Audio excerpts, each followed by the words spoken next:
perishakli. Perishakdan o'tib, buni tashqari bu yoqda qoladi. Hozir biz ishlamayotganligimiz, ish bo'lmayotganligi uchun o'tib kelyapmiz. Insulin tanqisligi bo'lyapti. Agar hozir shuni harakatini qilmaydigan bo'lsa, ertaga bundan oshib ketadi. Qo'llarni spid bilan obработка qilib, sterilillagan holatda, peshobga kirgan holatda mana bu soplarni ko'rsatilgan. Chet eldan kelayotgan dori sifati bilan birga bir bo'ladi. Umumiy ishchilar soni nechta? 60 dan atrofida ishlab chiqarishni o'zida bo'ladi. Davlatimiz rahbari shaxsan o'zi kelib, zavodni holatini ko'rib, o'rganib, ochib berib ketgan.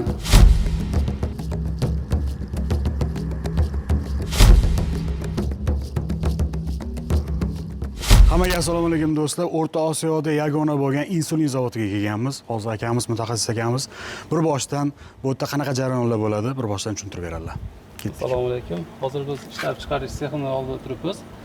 Ishlab chiqarish sexi bu yerda insulin hamda flakonlarda inyektsion dori vositalar ishlab chiqariladi. Xo'p, ishlab chiqarish sexiga kiradigan bo'lsak,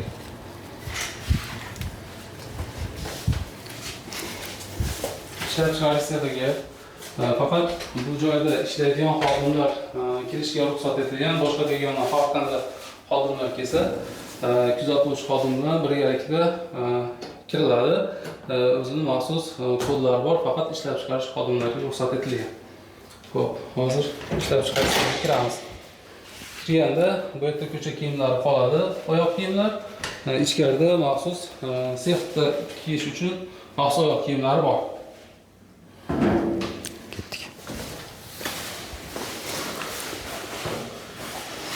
Bu yerdan ishlab chiqarishga kirish, bu erkaklar kirishi uchun razdevalkalar, bu yerda воздушный bu yerda tashqi ust-boshlar tozalanadi, tashqi changlar, mikroblar shu yerda qoladi.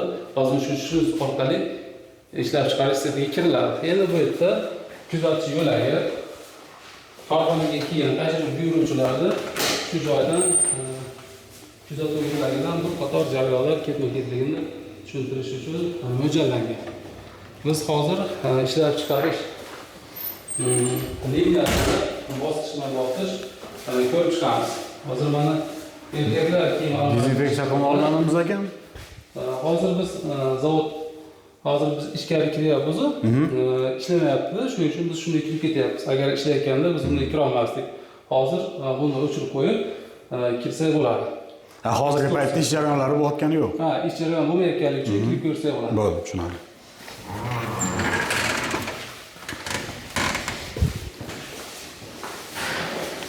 Bu o'g'ilbolar, erkaklar kiyim almashtiradi. Mana bu shkaflarda tashqi ust-boshlar yechilib, qo'llarni obработка qilib, yuvib, mana taxtni soplarda ko'rsatilgan taxtni qo'llarni yuvib, quritib, bahilalarni, maskalarni, boshiga kelgan hep coverlarni kiyib o'tiladi. Mana shu perishakli.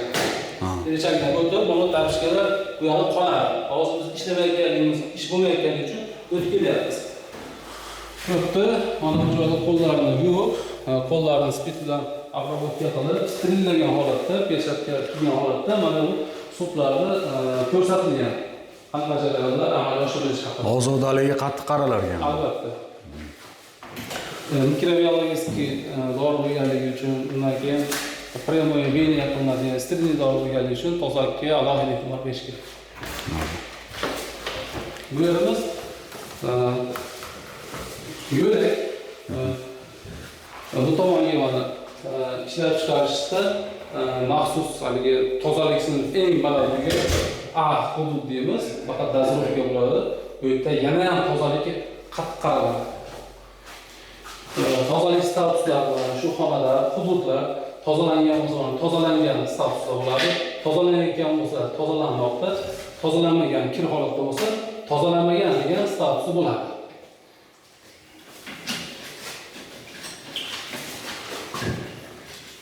Xo'p, endi keyingi hududga o'tamiz.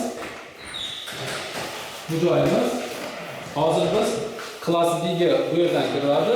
Biz klass C'ga qarab ketyapmiz. Ya'ni bloka flakonlarni tayyorlash, rezina profillarni tayyorlash, dori mahsulotlarini tayyorlash, seriya tayyorlash, shu zonga kiryapmiz. B zonani tomondan ko'rsatsak bo'ladi.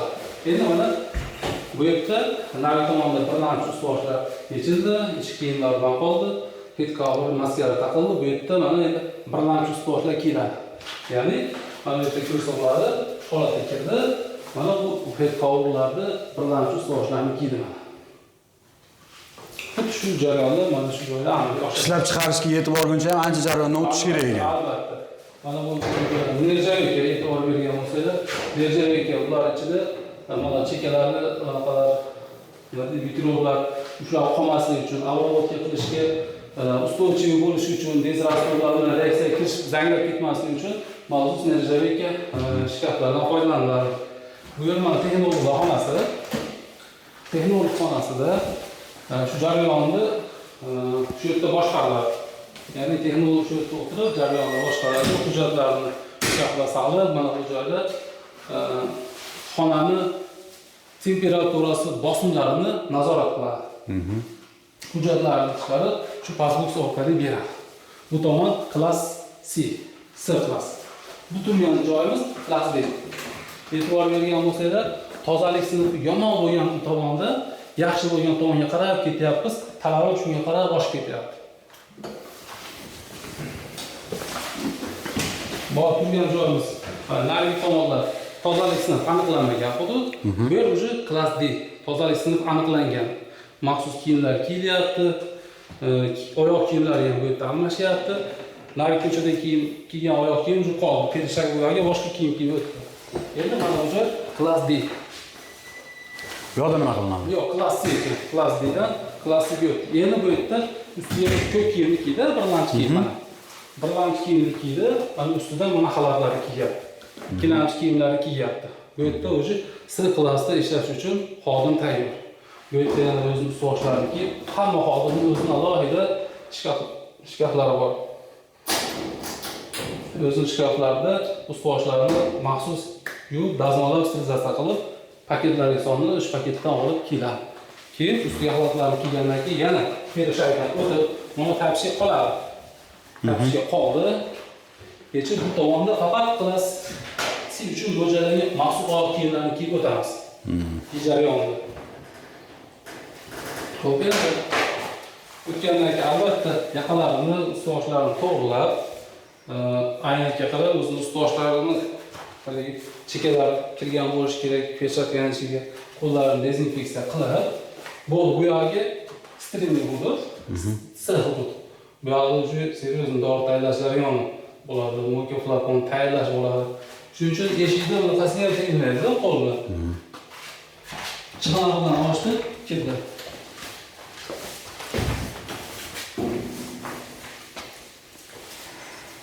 E'tibor berayotgan bo'lsanglar o'rtoqlar, dori tayyorlash jarayoniga yetib borguncha ancha sinovlardan o'tib borilyapti, tozalashdan o'tib bor. Men tezroq yetib borishga harakat qilyaptim mana bu joyga. Dori tayyorlash qanaqa jarayonlar bo'lib o'tadi, o'shanga tezroq yetib bormoqchiman. Bu yoqda juda ham ko'p dezinfeksiya, qayta dezinfeksiya qilinar ekan bu yoqda. Xo'p, bu yerda qanaqa dori ishlab chiqarishmi shu? Yo'q, bu mana bu turgan joyimiz apparatimizda ampulalar, flakonlar tayyorlanadi. Bu yerda ishlab chiqarish hududi, ya'ni B hudud deydi-ku, tozalik sinfi eng yuqori bo'lgan hudud B hududi. Mana bu joylar mana qisqlar, navbatdan olishimiz orqasi ko'rsatiladi. Mana qisqlar. Bu tomon. Bu shluzimizdan yoqqanimizda o'zining vaqti bilan yonib bak lampalar bilan yonib, tepasidan havolar kelib, skladdan kirayotgan materiallar bu ham dezinfeksiya qilinadi. Tashqi tomonni issiqlik bilan artib tozalanadi. Ko'rayotgan bo'lsangiz nержавейка. Bu yerda nержавейка o'zining talablari bor. GMP talablariga asosan ishlanadi. Bu yerda bak lampada o'zining minutlarida qilinadi, dezinfeksiya qilinadi, sterilizatsiya qilinadi. Qilingandan keyin materiallar olingandan keyin bu yerda saqlanadi. Kunlik aluminiy ko'chov, rezina probkalar shu yerda saqlanadi. Misol uchun bugun tayyorlab turib, ertaga qo'ymoqchi bo'lsak, shu yerga olib saqlanadi. Endi bu apparatimizda ampula, flakonlarni yuvadi. Ultrasonik vizillar buni bo'lib turadi. Yuvadi-da, yuvgandan keyin buni yuvishi ham birinchi o'zini 3 etapda yuvadi. birinchisi sirkulyasion suv bilan yuvadi. Tushayotgan suvimiz tozalangan suv. Hozir bitkalar bor. Tozalangan suv, inyeksiyon suvlar bor. Birinchi tozalangan suvni yuvib oldida, undan keyin ikkinchi etapni yuribdi, inyeksiyon suv bilan yuvadi. Inyeksiyon suv bilan yuvib, undan keyin quritadi. Sterillangan havoda, sterillangan havoda quritadi, ichiga havo beradi, quriydi. Ampula ham flakon ham. Endi qurigandan keyin buni tunnelga o'tadi. Tunnelda bu hududi quritish hududi deyiladi. Flakon ampula keldi, 3 bosqichda yuvildi, sterillangan havo bilan quritildi o'zi, lekin to'liq qurimagan bo'ladi baribir. Bu tunnelda bu hududni quritish hududi deyiladi. Undan keyin bu hudud o'rta hududi sterilizatsiya qilish. Sterilizatsiya, deperigenizatsiya. 320 gradusga dovur, 320 gradus, 300 gradusdan past bo'lmagan haroratda sterilizatsiya, deperigenizatsiya bo'ladi. Ichidagi mayda mikroblar, qonlar, endotoksinlar, qonlar bo'lsa ham uni kuydirib tepasida kunlik bunaqalar bor, filtrlar bor. Doim bunaqa qilib turadi. Tepasidan buduvat qilib turadi, chiqib ketadi. Undan keyin sovutish hududi. Sovutish hududida o'tadi. Buni mana bu tunnel ichidan flakon ampulalar o'tish tezliklarini ham validatsiya qilganmiz. Chunki bu o'zini yetarli tezlikda qilinmasa, o'tayotganda endotoksinlar qolib ketishi mumkin. Shu tezligi ham validatsiya qilingan. Bu tozalash oxirgi jarayonimi yo undan keyin yana bo'ladimi anaqa? Yo primoy dori quyiladimi? Oxirgi etap shu. Mana yuvilgandan keyin sterilizatsiya, deperigenizatsiya bo'ldi. Bu yer уже quyish hududi. Dori quyiladi уже. Quyish hududi. Mana bu tunnelda anaqa mo'yka flakonda yuvayotganda ham qanchalik tozalab yuvayotganlari ham suvni davleniyasi ham, havoda davleniyasi ham hammasi validatsiya qilingan. Apparat o'zining vazifasini bajara olyaptimi deb. Bu yerdan keyin flakon ampulalar quyish hududiga o'tadi. Prямо mana qanchada nazorat qilib turiladi bu anaqalar, apparatlar? Постоянный operator bo'ladi bu yerda. Operator bo'ladi, doimiy nazorat qilib turadi. Har 5 minutda pokazatellarni yozib turadi. Har 5 minut pokazatelni yozib. Mana davleniyalarni ko'ryapsizmi? Differensial davleniyalar. Har 5 minutda yozib turadi. Davleniya ko'tarilyaptimi, tushyaptimi? Bu yerda temperaturalar bor. 6 ta zonaning temperaturasi bor. Hammasini yozib turadi. Bu yerda mana quyish zonasiga kirdi. Flakon ampulamiz tayyor bo'ldi. Endi bu yerda olingan alyumin kartochka rezina probkalar maxsus tabiiy qoplarga solinadi. Bu joy mana qayerda shunaqa ko'rsanglar, shunaqa apparat, shunaqa uskuna ko'rsanglar, bu laft bo'ladi. Buni laft o'zining talablari bor. Tepadan tushayotgan havo tezligi bir xil bo'lishi kerak. Tepasida mana HEPA filtri bor. Doim ishlab turish kerak. Mana bu bunaqa bilan mana tabiiy qog'ozlarga yoqiladi. Mana shu yerda tayyorlanib olingan rezina probkalar ready for sterilization degan bo'ladi. Sterilizatsiya qilishga tayyor, yuvilgan. Mana indikator bor, ko'ryapsizlar. Shunga solinadi. Solib turib, o'zining haligi bunaqalarni grammlarni solib turib, avtoklapga jo'natadi. Alyumin kolpochokda ham, rezina probkani ham. Alyumin kolpochokda ham o'zining grammlari bor. Qanchadan oshib ketsa, yaxshi sterilizatsiya bo'lmay qoladi. O'zi bunaqalar bor. Endi bu yerda bu xonamiz o'zi instrumentlarni yuvib tozalash hamda birlamchi qalolash materiallarini tayyorlash xonasi. Bu yerda mana tozalangan suv tushadi, bundan inyeksiyon suv tushadi. Yuvib tozalab, shu yerda qo'yib, laxtayda quritib, balki qisqilgan havo. Albatta 0,2 mikroliy filtrdan o'tadi. Bu xonaga kelgunga davr o'zi 5-6 xil filtrdan o'tadi. Tashqarida. Bu yerda yana filtr. Ha, ichkarida yana filtr 0,2 mikroliy. 0,2 mikroliy filtrdan o'tayotgan havo sterilniy bo'ladi. Sterilniy havo bilan quritib, tabiiy qog'ozlarga solib, biz avtoklapga jo'natamiz. Umumiy ishchilar soni nechta? Umumiy ish bo'layotgan holatda, umumiy ishlayotgan xodimlar kunduzgi smena bilan kechki smena olganda 60 dan atrofida ishlab chiqarishni o'zida bo'ladi. Ishlab chiqarish o'zida bo'ladi. Plus bunga laboratoriya qo'shiladi, texnik xodimlar qo'shiladi, administratsiyalar qo'shiladi. Ishlab chiqarishni o'zida 50 ta xodimlar bo'ladi. Endi ko'rib turganimiz mana avtoklav apparati. Avtoklav apparatiga biz materialni oldik. tayyorladik, agregat bo'yicha rezonans probkalarda va ishlab chiqarishda ishlatiladigan buni apparat bor, dozировка apparat. Buni qismlarini ham biz yuvib tozaladik-ku. Tabiiy qog'ozga soldik. Endi bunda sterilizatsiya qilamiz. Avtoklavda mana ko'ryapsizlar-ku. Ichiga solingan. Mana bu tabiiy qog'ozga solingan bo'ladi. Mana ko'ryapsizlar, indikator. Shunaqa brown bo'ladi. Unaqa nima deydi, jigarrang bo'ladi. Narida ko'rganimiz pushti-yu.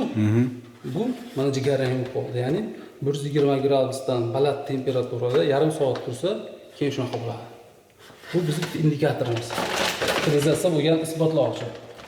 Shlankalar, ichkari dozirovkada, ya'ni klass B da ishlatiladigan kiyiladigan kiyimlar, apparat o'zining qismlari, filtratsiyada ishlatiladigan filtrlar, shlankalar nimaiki ishlatilsa, klass B da shu avtoklav orqali kiradi. Avtoklavda kamida yarim soat davomida sterilizatsiya qilinadi. Avtoklav qilinadi. Mana steril bu keladi. Steril bug'lar. Ishchilarning kiyimi ham, ha? Ishlar. Ichkarida faqat bir kunlik ish tugadi, kiyimlar yechilgandan keyin juda tozalash yana. Kirayotganimizda bachoylar ko'rdinglar? O'sha kiyimlarni o'sha yechib ketishadi. Keyin o'sha yerdan olib, hozir keyingi xonaga ko'rsatamiz, o'sha yerda kiyimlar tayyorlanadi. Bu pasbox. Hani ishlab chiqarishda apparat qismlar bo'ladi. Ishlatiladigan ignalar ko'rishimiz mumkin. Silikon shlankalar ko'rishimiz mumkin. Ishlab chiqarishda bir zonadan chiqayotgan har qanaqa narsa pasbox orqali chiqadi. Lekin bu yerdan kirmaydi. Kirish avtoklav orqali, chiqish pasbox orqali. Endi bu tepada HEPA filtrlar bor. Mana HEPA filtrlar ko'rishingiz mumkin. HEPA filtrlar 3 bosqichli tozalashdan o'tgan. Ahol sistemasiga chiqsak, bu yerda ham tushuntiraman. Bu holatga kelgunga doir HEPA filtrigacha 3 bosqichli tozalash bo'ladi. Ya'ni grubiy filtr, G4 filtr, F6, F5 degan filtrlardan o'tib, lekin HEPA filtrga o'tadi. HEPA filtrdan o'tgan havo o'sha ichidagi mikrolarga doir zararlardan tozalangan bo'ladi. Chiqishi ham mana ko'rayotgan bo'lsanglar hisoblangan. Har bitta xonani bosimini ushlab turish uchun hisob-kitob qilib o'rnatilgan. HEPA filtrlar. Har chiqib ketishi mana vitishkalar bor mana. Ko'rasizmi? Qo'ysangiz bo'ladi. HEPA xonada bosimni chiqib ketishi ham mana shu hisob-kitob qilib qo'yilgan vitishkalar. Dori tayyorlash jarayonlari qayerda bo'ladi? Endi o'tamiz. Keyingi vaqt. Bu yerda mana maxsus kiyimlar tayyorlanadi. Maxsus kiyimlar mana yuviladi. Yuvilib bilan yana o'sha laf tagida tozalanib, quritilib, mana laf tagida qanaqa qilinadi, oladi, sushilkaga soladi. Mana sushilkada quritib, undan keyin yana o'zini upakovka qilingan paketlariga solib, joy-joyiga qo'yib qo'yadi. Tashqi tomonda mana bu laboratoriya bilan ishlab chiqarish o'rtasidagi pasbox. Nima namunalar beriladigan bo'lsa, laboratoriyaga shu pasbox orqali beriladi. Xodim u yoqdan bu yoqqa yugurib yurmasligi uchun-da. Endi bu xonamiz dezrastorlar tayyorlash xonasi. Ishlab chiqarish hududini nima bilandir tozalash kerak. Tozalash uchun dezrastordan foydalanamiz. Dezrastorlarimizdan bu ishlab chiqarish hududida o'sishi mumkin bo'lgan, ko'payishi mumkin bo'lgan bakteriyalarni o'ldirish qobiliyatiga ega bo'lish kerak edi. Mana misol uchun Tego 2000 degan importdan bular hammasi. Germaniyadan chiqqan. Bu o'sha bu kunlik ishlatiladi. 2%, 4%larni ham ishlatamiz. Kunlik tozalovda foydalaniladi. Haftalik tozalovga bo'lsa, yana bundan ham kuchliroq dezinfektant, Perasev degan dezinfektant foydalanamiz. U shu sporalarga doir ham yo'q qiladi. O'sishi mumkin bo'lgan mikroorganizmlarni shu bular almashtirib oldini oladi. Almashtirib tozalanadi. Keyin hududlarda tozalash uchun ishlatiladigan shvabrasiyan bunaqalari ham alohida bo'ladi. Bu yerimiz asbob uskunalar saqlash xonasi. Har qanday asbobni zapasni qismida shu yerda saqlanadi. Biz onaqa kirib boryapmiz, ertaga tayyorlash xonasi. Albatta yana qo'llar dezinfeksiya qilib, hozirlab kiramiz. Bitta hudud. Sir hududni yurib solamiz.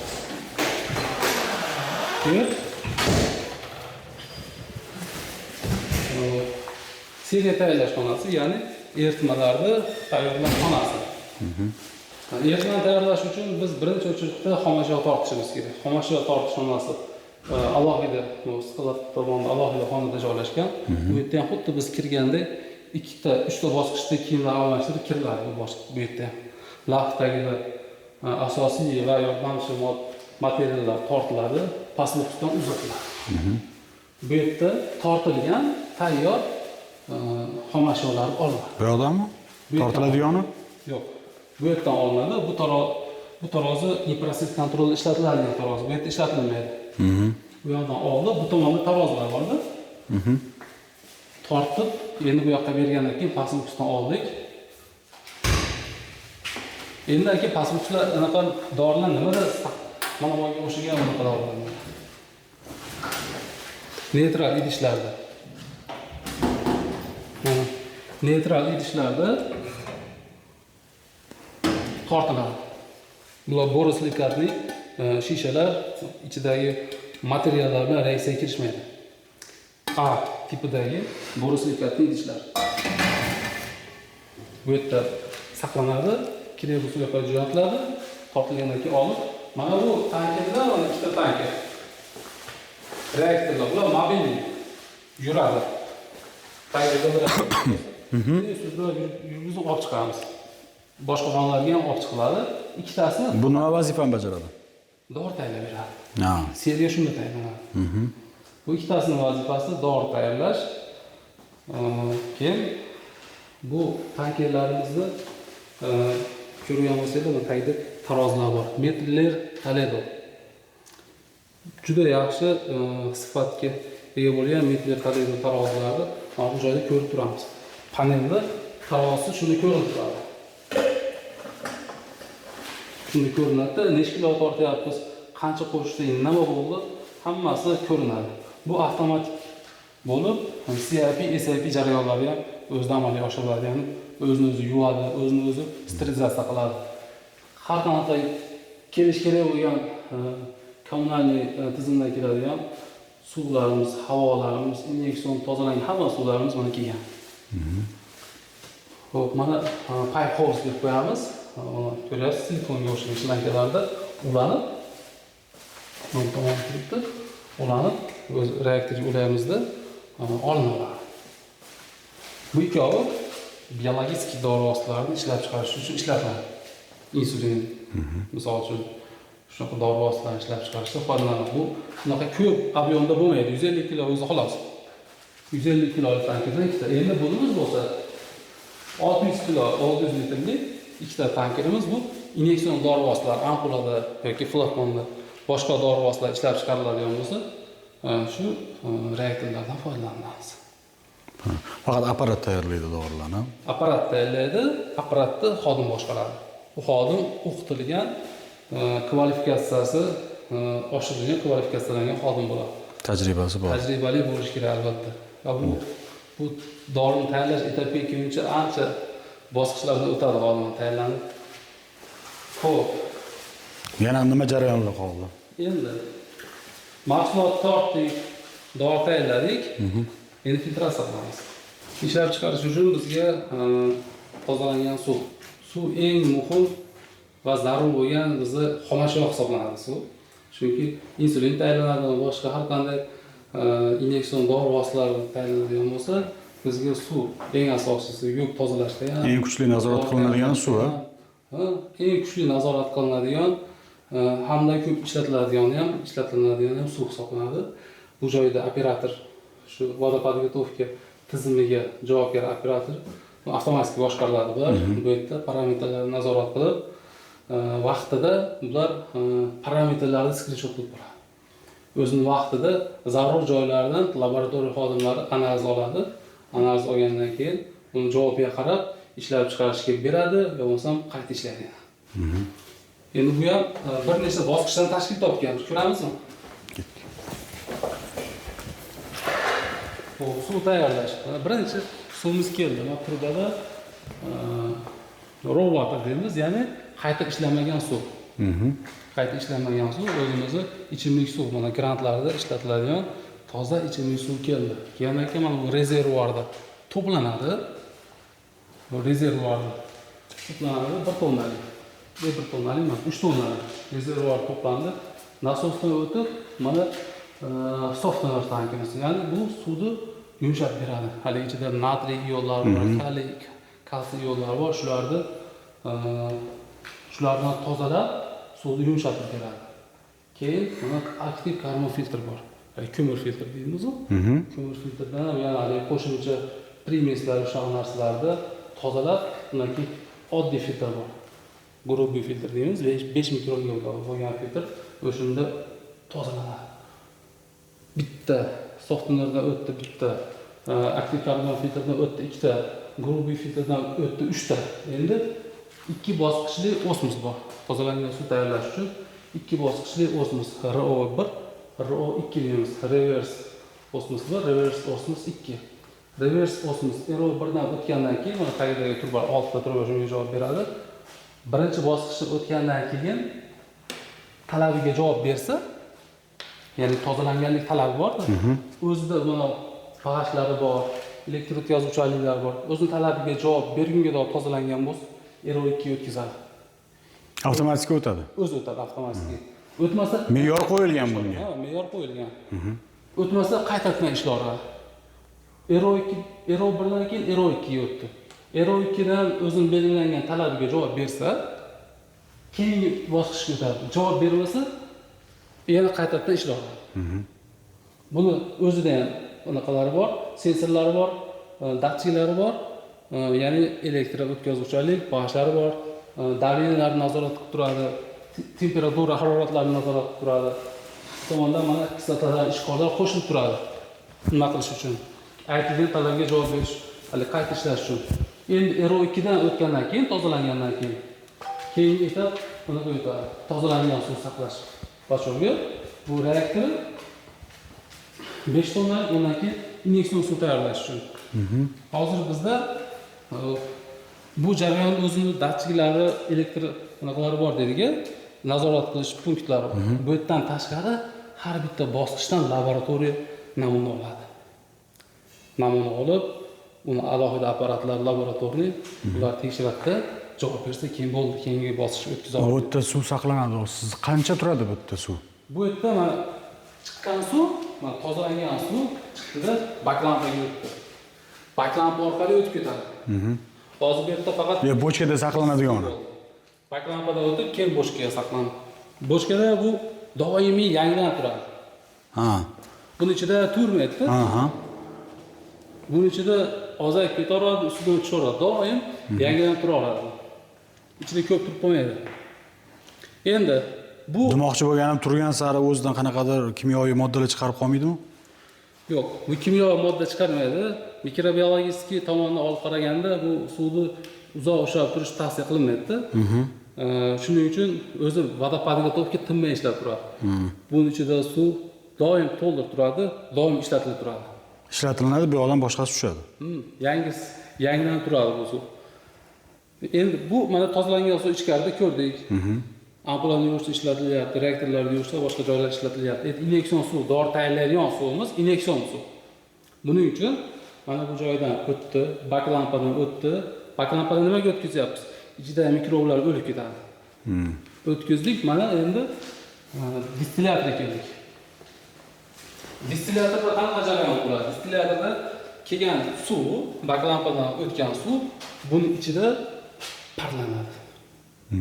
Parlanadi, u tepa teplobmenligi bor. Hamma distilyatorga tushgan suvlar ana shu anaqaga tushadi. Teplobmenlikda parlanib yig'iladi, kondensat hosil bo'ladi. Parlat yig'indisi hosil bo'ladi, kondensatlanib mana bu reaktorga tushadi. Bu reaktorda o'sha tushayotgan suvning harorati 80-90 gacha bo'lishi kerak. Xo'p, qarang, bu yerda filtrlanib o'tdi suv, bu bochkalarga quyildi. Doriga yetib borguncha jarayonda yana filtrlanadimi, yana tekshiriladimi bu? Albatta, bu tayyor bo'lgan suv laboratoriya olib tekshiradi. Laboratoriya tekshiradi, aytilganday bo'lsa, keyin dori tayyorlashga ruxsat beriladi. Bu ichkarida hali parametrlarni ko'rdik-ku, mana uni apparatdan tashqari demoqchiman, yana tekshiriladi u narsa. Albatta, laboratoriya tekshiradi. Laboratoriya tekshirdi, plus u yoqda ishlab chiqarishda dorini tayyorlashdan oldin tekshiriladi. Yana tekshiriladi. tekshirib belgilangan talabga javob bersa, undan keyin foydalaniladi. Bu suv 80 gradusdan tushib ketsa yuboriladi. Haligi gaz o'chib qolsa, proses butun gradus tushib ketib qolsa, proses boshqatdan boshlanadi. Svet o'chib qolsa, yana boshlanadi. Boshqatdan, umuman boshqatdan boshlanadi. Shunaqa jarayonlar bo'lib turadimi? Bo'lib turadi, afsuski. Va bu o'ta yomon holat bo'ladi. Ishlab chiqaryapsiz, ishlab chiqarish jarayonida 15 kun tayyorgarlik ko'rib, dorini tayyorlayapsiz, svet o'chib qoldi. Bo'ldi, nima qilasiz? Yana boshqatdan boshlash kerak. Bu suvlar gradus tushib ketsa, to'ykorni yana boshqatdan olish kerak. O'sha etap boshqatdan noldan boshlab kelinadi. Buyimiz paragenerator. Avtoklapni ko'rdik-ku, sterillik tozalangan parkelar dedik. Shu parageneratorda tozalangan suvdan olib parlantirib bunga texnik parkiga. Narxda kotelnikni ko'ramiz. Kotelnikni par olib keltirib beradi. Par tayyorlab beradi. Texnik par. Texnik parning rivojlashga kelib qo'shiladi.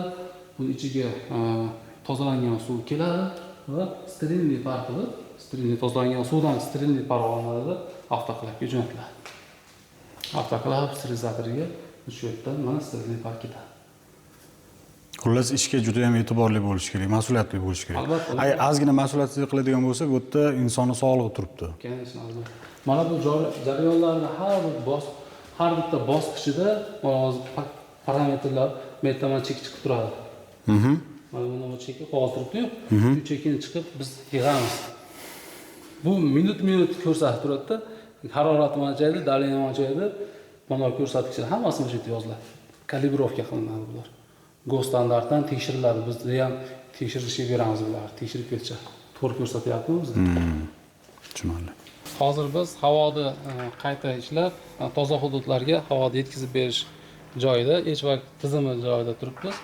Bu bloklarimiz havoni, ko'chadan kelgan havoni filtrlab, tozalab, ishlab chiqarish xonalariga yetkazib beradi. Bu tomondan mana ko'radigan bo'lsak, 8 ta ahud blogimiz toza hudud uchun ajratilgan. Har bitta hududini biz ko'rib chiqdik, ichkarida ko'rib chiqdik. Dozorovka xonasini alohida ko'rdik. S hududda mo'ka flakonda eritma tayyorlashda, yig'ib olishlarni ko'rdik. Hamma o'sha hududlarga alohida ahud havo bloklari, tozalash bloklari ajratilgan hamda ular 3 bosqichlik havoni tozalab beradi. Mana bu tomonda eshik, u tomonda filtrlar bor. Bu qo'shimcha qo'yilgan filtr. Ya'ni ko'chadan kelayotgan changlardan birlamchi tozalab olinadi. Katta changlar, shunaqa narsalardan tozalab. Bu qayta o'tadi filtrdan. Albatta. Mana o'tgandan, changlardan tozalab o'tgandan keyin mana ahudi misolda keltirib bersak, mana eshiklar turibdi-yu. Har bitta eshigning ichida filtrlar bor. Bu yerda mana 2 bosqichda bu yerda o'zi bo'ladi. Birinchisi G4 filtrlar, undan keyin F5 filtrlar, eng oxirisida F6 filtrlar. Mana shu joyda bitta aholi o'zida 3 bosqichli filtratsiya bo'ldi. Undan tashqari nari tomondagi bilan 4 bosqichli bo'ldi. Plus pastda GEPA filtr ko'rdik. GEPA filtrda mikro zarralarning soni o'ta ham past bo'lgan mikro zarralarni ham ushlab qoladi. GEPA filtrlar. Ularni ham integrity qilib turamiz. Bularni olib integrity qilamiz. Ya'ni o'zi texnik holati to'lib qolgan bo'lsa, yangilanadi. Texnik obsluživание ko'rsatiladi. Bu yerda dalinalari bor. Dalinasi qani Akram aka? Mana bu yerda hammasini ko'zini hammasini alohida dalinalar bor. Agar filtr to'lib qolsa, dalinalar ko'tarib ketadi. O'z navbatida pastki xonalarga hali bosimni yetkazib bera olmay qoladi. Signal beradi. Bu havolarni uni olib, tozalab, bo'lsa yangisiga almashtirib, filtrni yangilash kerak bo'ladi. Undan keyin endi biz ishlab chiqarish xonalarga nima qanaqadir uslubiy holat yaratib beradigan bo'lsak ham, ahu tizim orqali yaratib beramiz. Ya'niki qishda sovuq, qishda issiq beramiz. Qishda issiq beradigan bo'lsak, kotelnikdan keladi bunga, nari tomonda mana ahu tizimining ichida o'zi isitish tizimi bor. Isitib beradi. Bo'lmasa muzlab qoladi. Isitib ichkariga issiq havo beramiz. Yozda bo'lsa chillerlarimiz ko'rdinglar tashqi tomonda. O'sha chillerlarimizda sovutilgan suv keladida, buni ichida sovutish tizimini yoqib, havoni sovutib beramiz. Hozir optimalniy ishlab chiqarish sharoitlariga moslab havo yetkazib beriladi.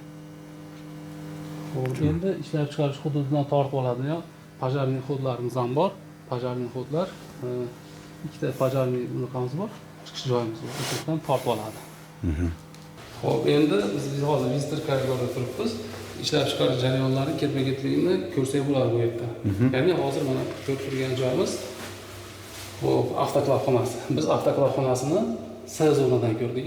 Hamma materiallar avtoklav orqali B zonaga kiradi dedik. Mana ko'rdingiz, avtoklav turibdi mana. Avtoklavdan keyin yana lav turibdi. Avtoklavdan olingan narsalarni lavga qo'yadi. Stol turibdi, nervovich shuni ichiga qo'ydi. Undan keyin biz bu yoqqa olib kelishimiz kerak-ku. Nazirovka apparatini, syomniy qismlarini olib kelish kerak. Alюминий rezina probkalar olib kelish kerak. Hammasi mobilniy lav bor. Mana ko'rgan bo'lsangiz, u ichida turibdi. Mobilniy lav, o'sha lav ishlab turgan holatda bo'ladi. Olib kelib ichida olib kelib mana apparatni syomniy qismlar, sterilizatsiya qilingan qismlarni olib kelib, o'zini mana lavning tagiga olib kelib ochiladi. Ochilib, yana tabiiy qog'ozlardan chiqarilib, joy-joyiga o'rnatiladi. Alyumin kartochkalarni solib, rezina probkalarni ham solib, aseptik holatga maksimal darajada harakat qilib, aseptik qoidasi bo'yicha ishlanadi. Ya'ni sterilniy qoidalari bo'yicha.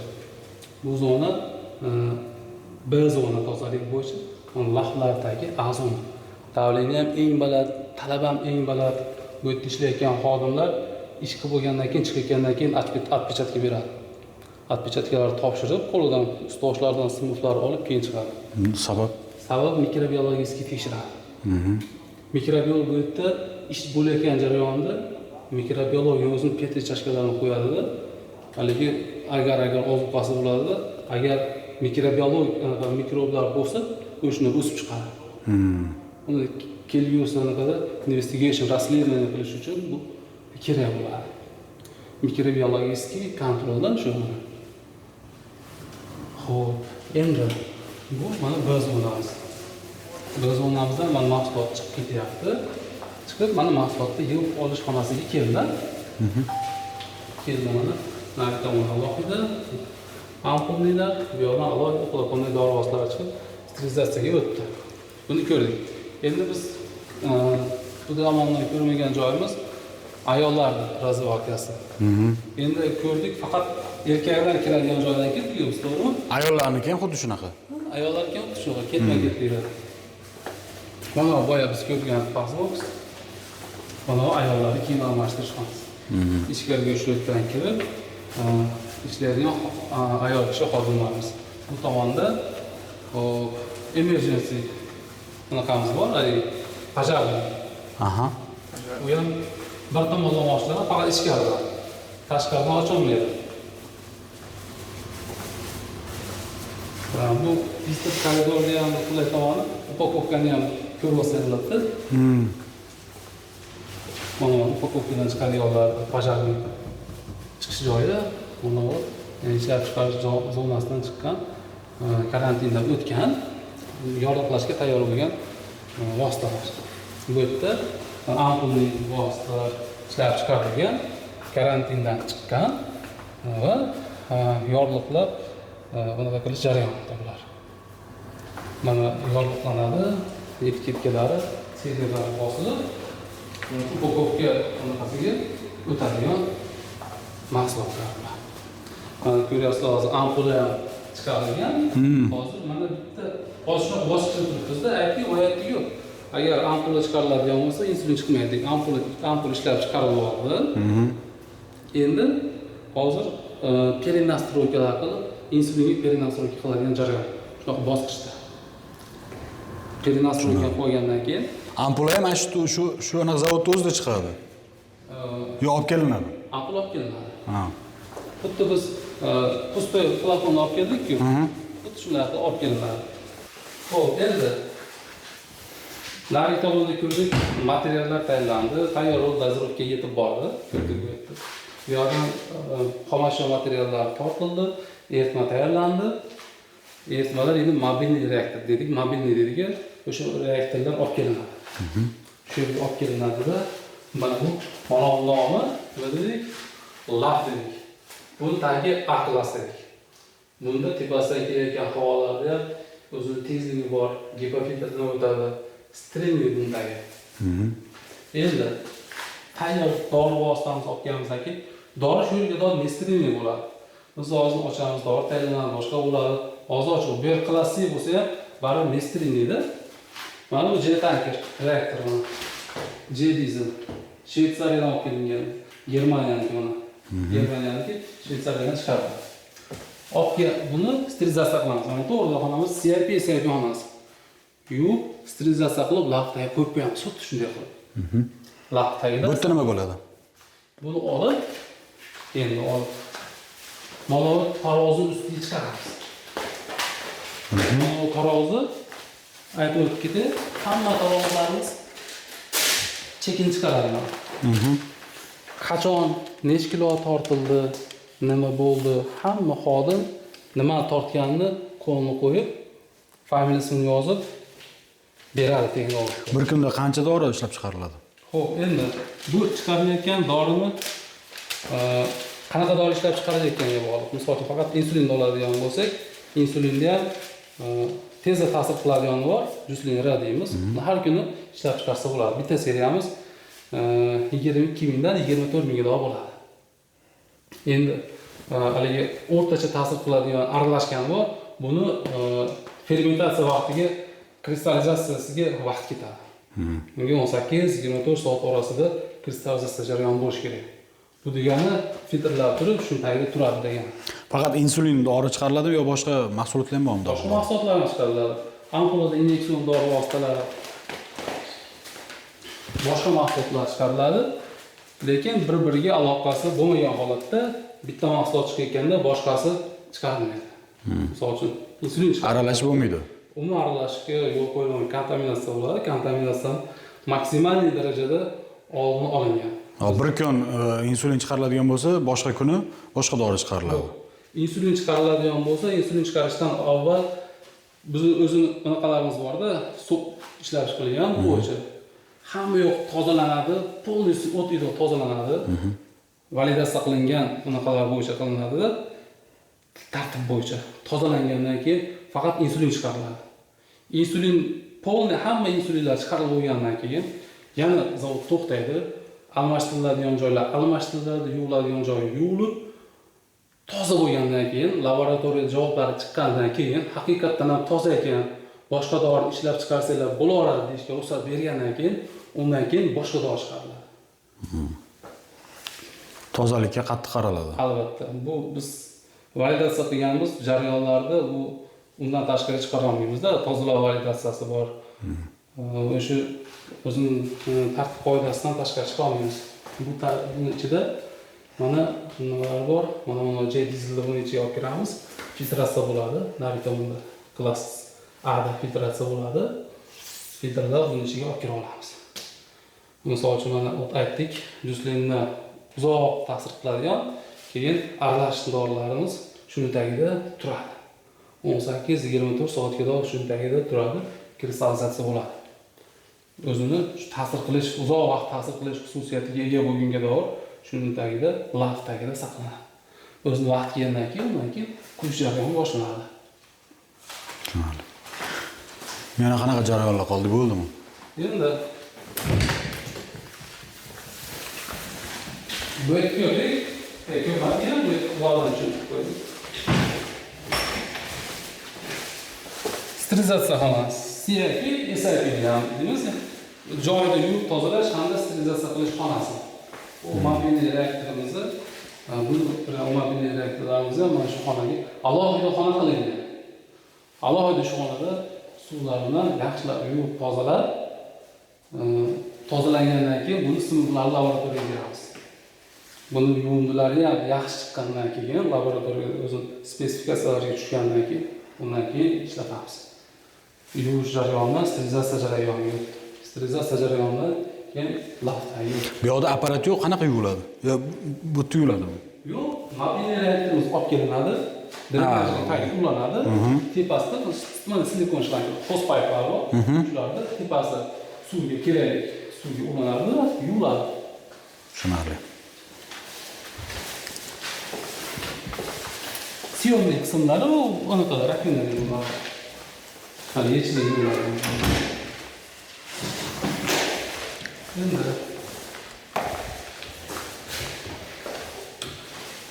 bu joyimiz mana plastikdamiz.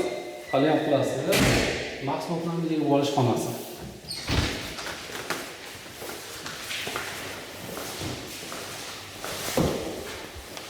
E'tiboringizga ikkita bu joyda faqat insulin chiqadi. Insulin chiqayotganda boshqa dori chiqmaydi, buni gapirishdik.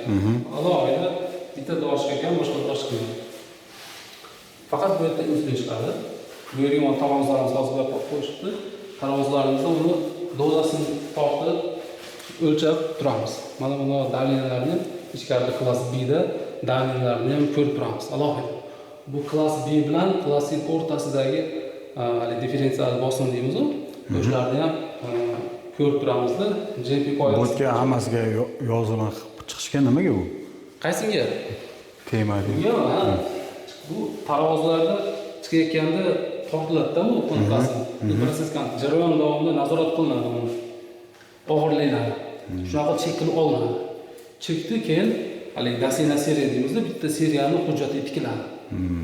Misol uchun mana bu seriya endi dozasi pasoq tortdi desa, nimaga pasoqladi deb turib ochamiz. Mana har 15 minutda, 20 minutda tekshirib turadi shu yerda. Bu proses jarayoni laboratoriyadan xodim olib tekshirib turadi doimiy. Undan keyin laboratoriya tekshiradiganlarni ham olib analizga laboratoriyaga beradi. Javob chiqqandan keyin keyingi etaplarga o'tadi. Bu yerda qo'yilgan narsalarni haligi aytdik-ku, birinchidan ishlab chiqarish hududiga to'g'ri kelgan kirib keta olmaydi. Kirib ketgandan keyin ham xodimni personal flow degan narsamiz bor-da. Shu yerda ishlaydigan xodim faqat shu yerga kiradi. Bu yerda xodim boshqonga kelib, aralashmaydi. Yurmaydi, yo'q. Keladi, o'zining marshrut bo'yicha keladi, ishini qiladi, chiqib ketadi. Tushunarli. Bu yerda ampullar, aytdik-ku, ampullar ham ishlab chiqariladi. Nariton alohida reaktor qarang. Ana shu nariton alohida reaktor. Dordagi reaktor alohida. Dozirovkada alohida qismlari ham alohida. Bu yerdan ketadi. Qolgan joyi ham alohida chiqadi. Chiqadi bu yerdan, ha? Chiqadi. Ichkaridan tashqariga chiqadi. Bu yerdan mahsulotdan chiqadi. Ishlab turgan holatda mashina qo'ysangiz, qo'lingizdan ichkaridan havo ham chiqib turadi. JP qoidasi bo'yicha tashqaridan, ya'ni tozalik hududi baland bo'lgan joydan tozalik hududi past bo'lgan joyga havo chiqib turishi kerak. Ichkariga kirib ketmasligi kerak edi, yomon havo. Mikroblar, mikrozarralar kontrol qilinadi. Tushunarli. Xo'p, bo'ldi, mana kamera, video Nazorat. 4 soat nazorat qilinadi. Bu xonalarda ham davleniyalari ko'riladi, ko'rayotgan bo'lsangiz, kichkina shlankalar turibdi. Shu shlankalar o texnologiya xonasiga borgan. Kontrol. O'sha yerda bosim ko'rib turadi. Tushunarli. Bu xonani bosimini texnologiya bilib turadi. Bosim qanaqa o'ynayapti. U o'rtasida razницаны qo'yish xonasi bilan. Endi ampulalar bu yerdan chiqib, buni sterilizatsiya avtoklavimiz bor, bu yerda quyiladi. Yana sterilizatsiya qilinadi. Mana o'sha sterilizatsiyani aralashadi. Xo'p, endi tomonga ko'rsatdik. Boshqa tomonda ampulalar quyiladi dedik-ku. Chiqqan ampulalar bu avtoklavda sterilizatsiya qilinadi. Bular unaqa ko'taradi, temperaturani. Insulin biologik dori vosita ko'tarolmaydi. Shuning uchun uni filtratsiya qilib, holodniy sterilizatsiya qilib sterilni qo'yapmiz. Bu temperaturaga chidamli bo'lgan inyeksiyon dori vositalari avtoklavda sterilizatsiya qilinadi. Bu mana tashqi tomondan sexni boshlab bog'lab turadigan yagona aloqa vositasi shu bo'ladi, ratsiyadan tashqari. Qanaqa bog'lanadi? Qo'shadi, nimadir tashqariga berish kerak bo'lsa, misol uchun hujjatda, bitta serial hujjat tugadi. Chiqib o'tirmaydi. Berish kerak. Qo'yib qo'yadi, eshik yoqadi, ratsiyada aytadi. Misol uchun mana bu narsani berib yuboradi deydi. Keyin ratsiyada kelib, kerakli bo'lgan olib ketadi. Endi nimadir kerak bo'lib qoldi. Ishlab chiqarishda Bu ham havo berib nimadir bo'lib turadimi? Tozalanib turadimi? Sterilizatsiya qilinadi bu. O'zini o'zi sterilizatsiya qilaman. Ishlaydi. Tashqaridan nima qilib oladigan bo'lsa, shunday sterilizatsiya bo'ladi. Undan keyin Berayotgan narsasi ham tozalanib turadi olguncha. Albatta. Tozalanib keyin ishlatilishi mumkin. Kerak bo'lsa. Hozircha ko'raylik.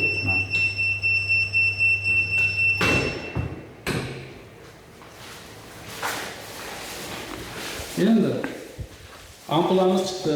Bu yerda flakonimiz ham chiqdi. Insulin dori vositasi. Flakon deyiladigan bo'lsa, ampula deyiladigan bo'lsa, bu yerda ampula chiqdi inyeksiyonlar. Keyin karantin bor, karantin 2 degan joyimiz bor. Karantin 1da 8 gradusda xolodilnikda sovuq joyda saqlanadigan dori vositalariga, shu jumladan insulin ham shunga kiradi. Karantin birimiz xolodilnik. Ochib qarsak, mana xolodilnik soatga 2-8 gradusda ushlab turadi. Hermetичный yopilgan quruq kalitlik texnikda bo'ladi, texnologiyada bo'ladi. Shuni gradusda saqlagan holatda. Bu yoqda nimalar bor? Buncha da hech narsa yo'q. Refrigerator. Qanchadan beri ishlamayapti? Qanchadan beri ishlamayapti zavod? Oxirgi vaqtda insulin zakaz qilingandan beri ishlamayapti. Mahsulot chiqqan, berildi, bir yildan oshdi-yu. 1 yil. Oo. 1 yil bo'ldi. Oddiy kichkina dori deb o'ylaymiz, lekin ishlash jarayonlari juda ham murakkab. Andijonliklar bemalol faxrlansanglar bo'ladi. O'rta Osiyoda bitta yagona, shu ham Andijonda. Bemalol faxrlansanglar bo'ladi. Xo'sh, yana qanaqadir jarayonlar bormi? Bu ishlab chiqarishga oid. Oxiriga yetib qoldik, mana bu yerda ampulada dori vositalarini saqlaydigan joy. Karantin 2 laboratoriya xulosalash kunga shu yerda saqlanadi. Undan keyin natijasi ijobiy chiqsa, keyingi jarayon markirovka, qadoqlash, to'g'onga o'tib ketadi. Bo'ldi. Mana bu joydan mana inspeksiya xonasida, undan keyin inspeksiya xonasida senta kontrol qilib, pasboks bor. Pasboksdan to'g'onga o'tib ketadi qadoqlash hududiga. Bu qadoqlash hududi bilan ishlab chiqarish hududini bir-biriga aralashmaydi. Eshik yo'q, boshqa yo'q, pasboksdan yana beraveradi. Assalomu alaykum. Men Abdulhakimov Egamberdi, Zaminbay Health MCJ korxonasida sifat kafolati bo'limida ishlayman. Hozir ishlab chiqarish sexini ko'rib chiqdik. Laboratoriya, sifat nazorati bo'limlarini ko'rib chiqdik. Endi biz mahsulot ishlab chiqarishimiz ko'p jihatdan davlat xaridlariga bog'liq bo'lganligi sababli asosan mahsulotni O'zbekiston Respublikasi Sog'liqni saqlash vazirligi bilan tuzilgan shartnoma asosida mahsulot ishlab chiqaramiz va O'zbekiston Respublikasiga yetkazib beramiz. Korxonamiz 2018-yilda ishlab chiqarilgan, 2019-20-21 yillarda toki shu paytgacha O'zbekiston Respublikasida sifatli insulin mahsulotlarini yetkazib beryapmiz. 2 yilda bu yog'iga Yevropa mamlakati Daniyadan Novo Nordisk kompaniyasidan asosiy ta'sir etuvchi modda insulin moddasini xomashyosini olib Yevropa standartlar talablariga javob beradigan mahsulot ishlab chiqarib kelyapmiz. Korxonamiz shu davlat xaridlariga bog'liq bo'lganligi sababli bir ishlamasdan shunaqa holatlar bo'lyapti. 2022-yilda O'zbekiston Respublikasi Prezident topshirig'i bilan Prezident administratsiyasida kelib korxonamizni moliyaviy holatini o'rganib, shunaqa topshiriq bo'lganki, 3 yil davomida kafolatli xaridlar qilishi hamda bir nechta shu imtiyozlar bo'lgan, bu zavod oyoqqa turib olish uchun. Bir marta shartnoma bo'ldi, 2023 ga bo'ldi, 24 ga ozgina miqdorda shartnoma bo'ldi va buni biz sifatli darajada mahsulotni yetkazib berdik. Xalqimiz mahsulotlarimiz haqida yaxshi gaplar gapirishyapti, mahsulotimiz sifati yaxshi. Shu paytgacha biror marta mahsulotni sifati haqida shikoyatlar bo'lgani yo'q. Ishlab chiqarish seximiz laboratoriya jihozlari, laboratoriyamiz mahsulotni ishlab chiqarib, yetkazib berishga to'liq salohiyati yetadi. Bir yilda 10 million flakondagi mahsulot ishlab chiqarishga zavodni kuchi yetadi. Bir oyga 500 ming flakonda mahsulot ishlab chiqarsa bo'ladi. O'rta Osiyo mamlakatlarida yagona ishlab chiqaruvchi, insulin ishlab chiqaruvchi korxona hisoblanadi zavodimiz. Hamda buni jarayonlari murakkabligi sababli talablar ko'p bo'lganligi uchun buni ishlab chiqarish hamda zavodda ishchi holatida ushlab turish qiyin. Chunki katta xarajatlar, sarf xarajatlar ketadi. Bu yilgi mana ko'rdinglar, ishlab chiqarish zonalarini, hududlarini ham ishlab chiqarish bo'lmayapti. Sababiki bizni ishlab chiqarishimiz ko'p jihatdan shu xaridlarga bog'liq bo'lib qolganligi uchun. Hozirgi holatda, ekonomik holatimizda 2023-yildan 3 yillik bo'lgan bo'lsa, to'liq chiqib ketmadi qiyinchilikdan. Shuning uchun bu yilgi shartnomamizni kutyapmiz biz. Mana 2025-yil hozir avgust oyining oxirida turibmiz. Yaqinda sentyabr keladi, 3 oy qolyapti. 4 oy qolyapti yilning oxiriga. 2025-yil uchun hali shartnoma qilganimiz yo'q. Shartnoma tezroq qilinadigan bo'lsa, biz asosiy ta'sir qiladigan moddalarni olib kelib, ishni boshlab, tezroq yetkazib berishimiz kerak mahsulotni. Sababi O'zbekistonda hozir insulin kamayib ketgan. Biz chiqarib yetkazib berib sotmoqchi bo'layotgan mahsulotimiz hozir o'rtacha 50-55 mingdan bo'ladigan bo'lsa, hozir bozorda bo'lsa bu 140 mingdan oshib ketgan, 150 mingdan atrofida bo'lib ketgan. Insulin tanqisligi bo'lyapti. Agar hozir shuni harakatini qilmaydigan bo'lsa, ertaga bundan oshib ketadi. Bizda mahsulot ishlab chiqarishimiz uchun ham vaqt ketadi. Moddalarni, laboratoriya standartlarini, kerakli materiallarni yig'ib olib kelib, biz bu yerda mahsulot ishlab chiqarib, laboratoriya natijalarini kutib, tahlillarda o'tkazib, biz buni mijozga yetkazib berishimizga ham vaqt ketadi. Shuning uchun biz hozirgi holatimizda tezroq shartnomani qilish va tezroq ishni boshlash. Chunki biz asosiy ta'sir qiluvchi modda Daniyada Novo Nordisk firmasini zavodini mutaxassislari kelib zavodga o'rganib ketdi, shartnomani yangitdan shartnoma tuzib, ular bilan tayinlab qo'yganmiz shartnoma. Ular kutyapti bizni. Tezroq unaqa qilib mahsulotni olishga zapros berishimizni kutishyapti va biz o'z navbatda buni qila olmayapmiz. Sababiki biz hali ham 25-yil tugayotgan bo'lsa shartnoma ololmadik-da. Shartnoma bo'lsa tezroq ishni boshlaymiz va buni natijasida bizni keyingi proyektlarimizni ko'rdinglar, ampulni ishlab chiqarish liniyamiz bor. Mahsulotlarimiz ro'yxatdan o'tkazish jarayonida turibdi. To'liq bo'lgani yo'q. Ro'yxatdan o'tkazish jarayonlari yakunlanib, oyoqqa turishimizga shu yordam berardi-da. Hozir iqtisodiy muammolar shu bilan yechilardi. Agar biz bilan shartnoma qilib, logistikani o'ylab qarasa ham, mahalliy ishlab chiqaruvchi bo'lgandan keyin mahalliy ishlab chiqaruvchini o'zidan olsa, shartnoma qilinadigan bo'lsa, birinchidan xodimlar ish bilan ta'minlanadi, shu ish o'rnini ushlab turiladi. Birinchidan, ikkinchidan ular soliq to'laydi va davlatning o'zini byudjetiga foyda keladi. Uchinchidan, davlat o'zining ehtiyoji uchun mahalliy ishlab chiqaruvchidan shartnoma tuzilib qilinadigan bo'lsa, davlat o'zida ish yaratiladi. Biz taklif qilayotgan narx chet eldan olib kelib taklif qilayotgan narxdan ancha arzon. Misol tariqasida aytadigan bo'lsak, chet el dorilarini 70-75 ming dan zakup qiladigan bo'lsa, biz 50-55 ming atrofida taklif qilyapmiz. Bizga nimaga biz arzon qilyapmiz, lekin o'sha sifatni chet eldan kelayotgan dori sifati bilan birga bir bo'ladi. Va bizga balandroq ham turadi, chunki biz o'zidan olyapmiz. Hamda biz bu yerda tayyor mahsulot chiqarib beryapmiz, o'zini olyapmiz.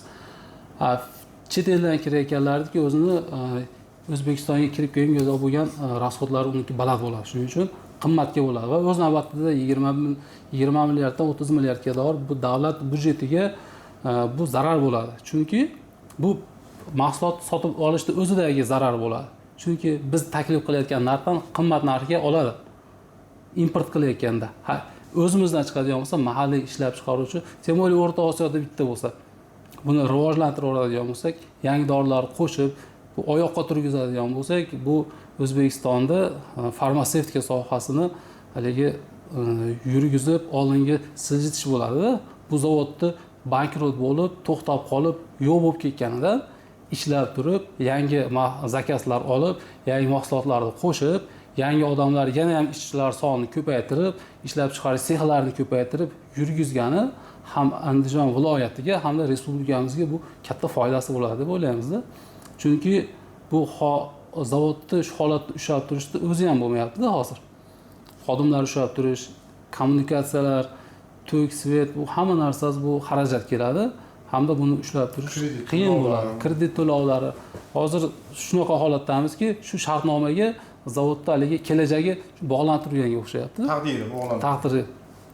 Shu bilan biz yangi proyektlarimiz yakunlanadi hamda sal mana qarzlardan qutulib oldinga chiqa olamiz. Shu, lekin mahsulotni ishlab chiqarib yetkazib bera oladimikin degan savol bo'lib qoladigan bo'lsa, Xudoga shukr, alhamdulillah shu paytga yetkazib berdik. Buni bu yerga ham yetkazib beramiz inshaalloh. Mahsulotimiz sifatidan hech qachon shikoyat bo'lgani yo'q, buni aytdik. Hech o'ylanishmasinki, mahsulotni Xudo xolasa chiqarib yetkazib beramiz. Bu tomondan hijolat anaqa bo'lmaslik kerak, o'ylanmaslik kerak. Ishlab chiqarib yetkazib beramiz. Faqat buni vaqti cho'zmasdan tezroq shartnoma qilish kerak shu. Mahsulotimiz asosan O'zbekiston Respublikasi Sog'liqni saqlash vazirligi tomonidan sotganmiz shu paytgacha davlat xaridlariga. Respublikamizdagi qandli diabet bilan kasallangan bemorlarimiz mahsulotimizni qabul qilishadi. Oxirgi marta chiqargan mahsulotimiz xalq tomonidan juda ham iliq kutib olindi. Mahsulotni sifati, boshqasi Respublikamiz Sog'liqni saqlash vazirligi tomonidan shu insulinga bo'lgan shartnomani tuzib, mahsulot ishlab chiqarishni boshlab, mahsulotni tezroq ishlab Respublikamiz Sog'liqni saqlash vazirligiga yetkazib berish tarafdorimiz. Asosiy muammolarimiz ham. Asosiy muammoimiz ham shartnoma tuzilishda cho'zilayotganda bo'lyapti. Tezroq shartnomani tuzaylik, ishni boshlaylik, Sog'liqni saqlash vazirligiga yetkazib beraylik. Yil oxirlayapti. Respublikada insulin tanqisligi bo'lgan. Bizdan so'rab kelishyapti. Больницаlar ham insulin chiqmay qo'ydi, yetishmay qolyapti. Aptekalar ham kelyapti, insulin yo'q. Chet eldan kelsa qimmat bo'lib ketyapti. 150 ming, 160 ming shu ko'tarilib ketyapti. 2 yil oldin shunaqa bo'lgan. Insulin yo'qolib ketgan, biz bilan shartnoma tuzishmadi-da, undan keyin Ukrainadan falon pulga sotib olishgan. Chet eldan sotib olgandan keyin o'zimiz bilan shartnoma qilib o'zimizdan chiqaraylik. O'zbekiston rivojlansin, O'zbekistondagi zavodlar rivojlansin. Shuni hisobiga korxonamiz ham iqtisodiy muammolarga duch kelyapti. Biz iqtisodiy holatdan ham muammolardan chiqardik-da, shu bizga ancha katta yordam bo'lardi shu narsa. Sifatiga javob beramiz. Sifati yaxshi, hamma laboratoriya tahlillaridan o'tkaziladi. O'zinglar ko'rdinglar, ishlab chiqarishda har bir bosqichida qattiq nazorat qilinadi. Xodimlar o'qitilib, kvalifikatsiyasi oshirilib, undan keyin ishga qo'yiladi. Chiqqan mahsulot ishlab chiqarish jarayonidan avval tekshiriladi. Ishlab chiqarish jarayoni davomida tekshiriladi. Hamda ishlab chiqarish jarayoni yakunlanganidan keyin sotishga ruxsat berishdan oldin tekshiriladi. Hamma talablarga javob berilsa, undan keyin talab qilingan sharoitlarda, graduslarda, haroratlarda yetkazib beramiz. Vazirlikning skladiga. Agar ularda joy yo'q bo'lsa, biz o'tgan safar ham shunaqa qildik. O'zimizning skladimizda ularning skladi bo'shagungacha 2-8 gradusda o'zimiz skladimizda saqlab beramiz. O'tgan safar shunaqa bo'ldi. Sklad bo'sh bo'lmaganligi uchun o'zimiz saqlab berdik. Bu safar ham shunaqa qilib saqlab berishga biz tayyormiz. Mahsulotimizning sifati Xudoga shukr o'ta a'lo. Korxonamiz 2018-yilda ochilgan hamda korxonaning ochilishi butun respublika bo'ylab katta sensatsiya bo'lgan. Sababiki O'zbekistonda, O'rta Osiyoda yagona bo'lgan Andijonda insulin zavodi ochilyapti. Demak, insulin o'zimizda chiqadigan bo'lsa, xalqimizga arzon, sifatli mahsulotlarni yetkazib berish imkoniyati yana ham oshadi degan katta umidlar bilan ochilgan. Davlatimiz rahbari shaxsan o'zi kelib, zavodni holatini ko'rib, o'rganib, ochib berib ketgan. Ishlab chiqardik. Orada moliyaviy qiyinchiliklar bo'lib, to'xtab qolib, zavodimiz yurmay qolganda davlatimiz rahbarining topshirig'i bilan prezident administratsiyasidan xodimlar kelib holatni o'rgandi. Zavod holatini o'rganib, shunaqa xulosa berilganki, 3 yil davomida kafolatli xaridlar amalga oshirilsin degan. 3 yil 5 yil kafolatli xaridlar amalga oshirilsin degan protokol turibdi, qo'limizda turibdi. Nimaga bu ishlamayotganiga biz hayronmiz. 3 yil davomida kafolatli xaridlar amalga oshirilsin, kreditlarga qanaqadir imkoniyatlar berilsin. Shu protokol turibdi, shu narsa ishlamayotganiga biz jonimiz achyapti. Yilning boshida agar shartnoma tuzilganda edi, biz hozir mahsulotni chiqarib yetkazib ham bergan bo'lardik. Moliyaviy holatimiz ham yaxshilanib qolgan bo'lardi. Bu ro'yxatdan o'tkazish jarayonida bo'lib turgan dorilarimiz ham yangilarini qo'shib, yana ham yangilarini ancha yengillab qolgan bo'lardi. Yilning oxiriga yetkazilyapti. Tuzilmadi emas, tuzildi. O'sha 2022-yil oxiri 2023-yilga tuzildi. 2024-yilga o'ta qisqa ozgina miqdorda tuzildi va uni biz o'zimizning aslatga aniqamiz qolganda 23-yilda ishlab chiqarilgan. Uni yopdik. Shu bilan zavod insulin chiqarmayapti. 2025-yilga bo'lsa mana 2025-yil tugayapti. Haligador tuzilgani yo'q shartnoma. Shartnomani tuzsa, biz mahsulot ishlab chiqarib tezroq yetkazib beraylik. Bu yerda moliyaviy holat ham qancha kun o'tgan sari zavodning moliyaviy holati yomonlashib boryapti. Chunki kreditlar chiqyapti. Kreditni to'lash uchun zavod ishlab turish kerak. Zavod ishlab turish uchun unga investitsiya qilish kerak. Investitsiya yo'q bo'lyapti. Mahsulot ishlab chiqarib sotish kerak. Shunda hali korxona o'zini o'zi eplab ketardi. 2024da ham to'liq imkoniyatimiz bor edi, vaqt o'tdi. Shartnoma qisqa bo'lganligi uchun. 2024da ham misol uchun ishlab chiqarishga qanaqamiz yetardi, quvvat yetardi, imkoniyat bor edi. 2024da ham bo'lmadi. 2024da 2025-yil uchun shartnoma berilganda ham biz ishlab chiqarib hozir bemalol insulin narxi ham oshmagan bo'lardi. Mana haligi muammolar bor-da. 2024-yilda umuman zakaz bo'lmadi. Ozgina zakaz bo'lgan, 2023-yil qoldig'i bilan yopib qo'ydik. Shu 2025-yil uchun bo'lganda hozirga doir men hozir endokrinologiyaga borsanglar, borilsa endokrinologiyada insulin qolmagan. Yo'q. Aptekalarda borsa 30 ming, 40 ming, 50 ming turadigan narsalar hozir 140 ming, 150, 200 mingga bor hozircha. 1-2 oyda ichida u ham qolmaydi. Yana ham narx oshadi.